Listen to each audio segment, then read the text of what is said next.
So you're an advanced lifter and you hit a plateau. Maybe you've been training for so long and before you start to see some progress and now you're kind of lost. You're like, why can I not grow any further? I'm here to help you. Did you know that for beginners it's actually easier to build muscle than for advanced lifters? That is why probably when you start at the beginning you will start seeing some juicy gains, and now maybe you slow down, you're gaining muscle more slowly because it's normal. Your body is more used to the stimuli that you used to do before, so it's easier for a lot of people to hit a wall for most of them. But there are ways that you can get around them and you can still keep progressing and feel a challenge and have your workouts to be more challenging still when you're an advanced lifter. Before we go into it, if you want me to help you, Familia, don't forget the link down below. If you want me to create the perfect plan for you, because everyone is different, remember. If you're an advanced lifter, chances are that you can lift a lot with your hip thrusts. Maybe you already hit 200 kilos,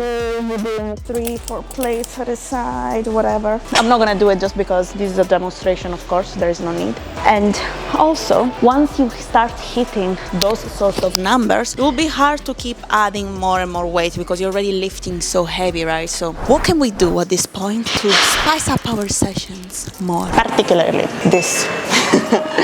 I like to actually use it and implement it a lot. Also different variation of the same exercise, which I will show you in a second, okay? So for example, I know that for you, you'll be like, resistance band is actually not gonna do anything, but trust me, it will make your exercise so much more difficult and you might have to even drop the weight that you normally do for this, okay? So what you can do is, for example, add an abduction at the top, okay? So like this, open and close.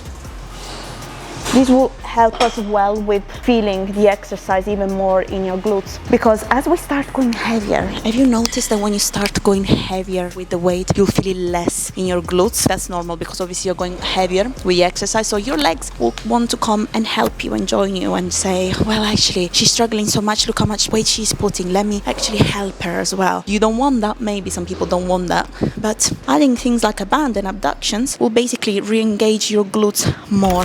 We all know exercises like RDLs, right? What is the peak of the movement? If you're an advanced lifter, I will expect you to know a little bit more. So the peak of the movement is when our muscles are at the peak of the exercise, okay? So it is specifically when we're going down and we're stretching our glutes, right? So what can we do? If we want to make this exercise harder, we aren't necessarily having to increase the weight and still trying to make it fancy like we like it. All we have to do is simply adding a pause at the bottom, okay? So when we're going down, you'll be pausing 1, 2, 3 and squeeze as hard as you can and then coming back up. This method is called isometric training, and it is something that not only will help you with muscle hypertrophy but also with your core stability, will help you as well building more strength overall. Isometric training I implemented a lot with my advanced clients for one-to-one coaching, but also on myself as well. Isometric means you were basically taught to squeeze.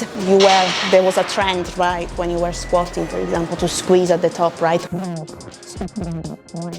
When we want to squeeze instead, is right at the bottom, which is when our muscles are lengthening as well. So if we're actually squeezing at the bottom when our muscle is lengthening, which is the opposite thing that you will have learned, okay, and you will pause for 3 to 5 seconds, you will notice that you'll be basically more fatigued, so you can't do the normal weight that you normally can. And if you want to keep the same weight, at least you will not be able to do the same repetition that you normally can. So for example, if normally you do, I'm completely making it up, 50 kilos with an RDL and you do 10 reps of that, with this you'll be able to do less, okay, if you're pausing for 3 to 5 seconds. But it's great. Do you know why it's great? Because if you start implementing this technique, you will get so much stronger at your lifts and you'll start noticing it the next time you do. If you're always trying to implement isometric training and then you start doing the normal training without the pausing and then now the squeezing and the isometric pause and hold, you will start be able to lift so much heavier and do more reps of your normal natural weight. So it's a great way to keep advancing even as an advanced lifter. Then when you start doing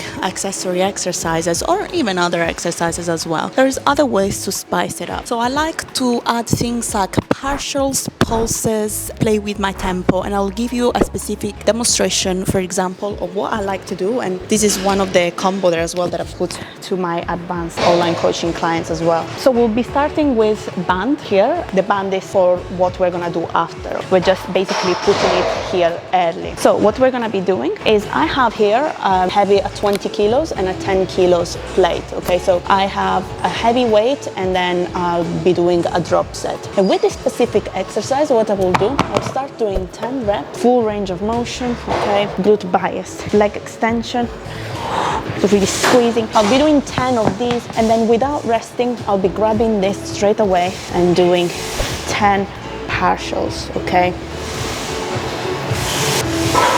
So 10, and then to finish off, again, no rest, this is a killer, okay? You'll be doing 5 reps of pausing for 1, 2, 3, 1, 2, 3, and then once you finish straight away, you'll be doing 20 or 30, depending on your level of fitness, of monster walk, okay? So banded monster walk like this. And you will literally be doing and be finishing this combination and your glutes will be screaming. Try and rest 30 seconds or more if you don't have the stamina, and also you might not be used to the exercise, so maybe rest 60 seconds, okay? If you wanna literally be savage, rest 30 seconds, but warning, it might cause cramps and literally will burn, will absolutely burn, destroy your bunda, okay? And you'll repeat it 4 times, same things. And you tell me that even if you're an advanced lifter, if you're not gonna suffer with this. So another way is to simply switch up the variation that you normally do. I actually recently started incorporating more Smith machine hip thrusts opposite to the normal hip thrusts that I normally do. And trust me, they kill as well. And it's a different variation of the normal leg. They are quite different from the barbell one that you do, because with this variation there is more constant tension on your glutes and also the bar is fixated. For some beginners it can also be easier too. But not only this, if you don't want to try the Smith machine or you don't have it, you can start single leg hip thrust or B stance hip thrust, different variations that you normally don't tend to do, and start to switch it up a little bit. So for example, I would do one day barbell hip thrust, the normal one, and one day instead I will do the Smith machine hip thrust on the other day. Exactly work towards progressive overload, so you'll start keep adding weight. And by adding weight, I don't mean always 10 kilos. And at this point I'm wondering, have you ever seen these at the gym? They exist. They've always existed. You just walked past them, basically. You never considered them. Why you ditch them so much? And there is a reason why powerlifters, for example, if you go into a proper powerlifting gym, you will find even weights that have 0.25, 0.5, 0, we're talking 0 point plates that they use, because they also will help you progressively overload. Of course, normal gyms, I think the lightest ones are 1.25, depends on your gym, but even 2.5, okay? Why you're neglecting them? Because if you put yourself, if you grab 1.25 and you go on a scale, you step on a scale, you're still gonna weight heavier, right? So it's still progress, and that's what I want you to realize. So start using those as well. You don't have to jump onto 5 kilos on each side, 10 kilos on each side. You can also use these weights and progressively overload that way too, and keep making gains that way too. Because one day that 0.5 is gonna be 1.25, is gonna be 2.5, and then 5, etc. You're still making progress. So for me, what we need to understand is that, of course, we are not going to be able to see as fast results as we are beginners because of what we said before. But I've been training for a while now, and I kept growing my glutes, okay? There is going to be at some point